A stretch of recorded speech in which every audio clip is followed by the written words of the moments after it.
Wow, ce viu mișto! Prima oară în bike park.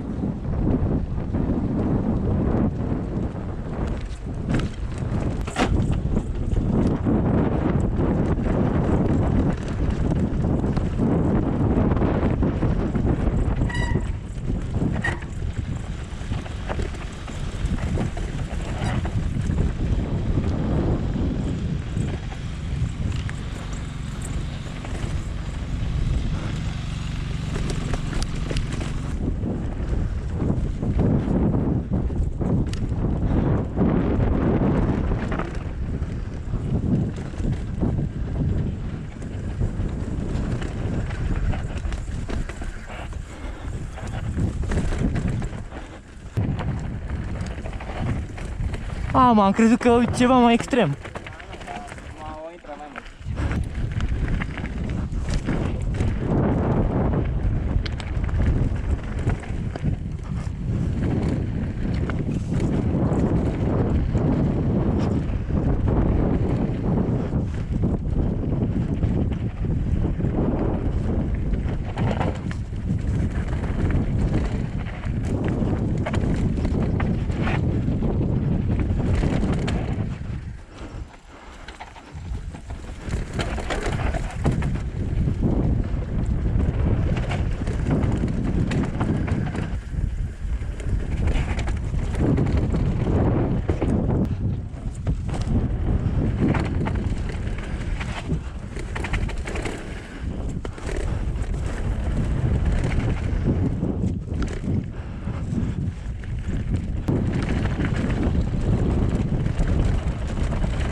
Adică așa cred.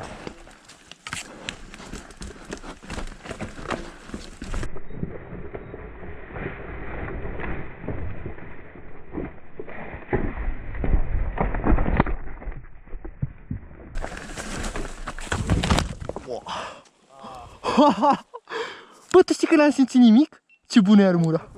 Am alunecat pe chestia aia. Bă, ce mișto a fost. Bă, what the fuck, n-am simțit nimic. Bă, e blană rău armura asta. Stai că stau bine. Nu m-am lovit, sper că n-am lovit camera. Deci tu vrei să spui că eu am căzut aici, pe bolovanul ăsta, și n-am simțit nimic? Da. Șmecher.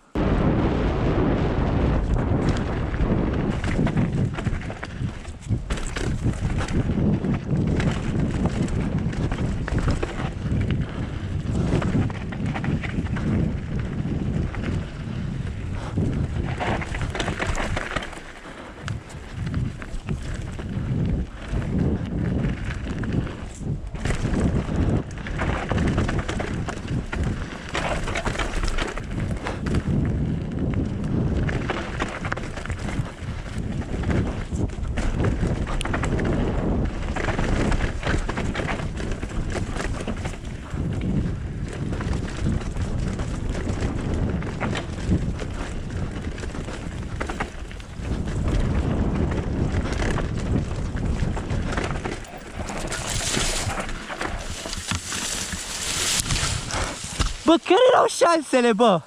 Da, m-am dus în ăstea, bă, surprinzător, amortizează destul de bine.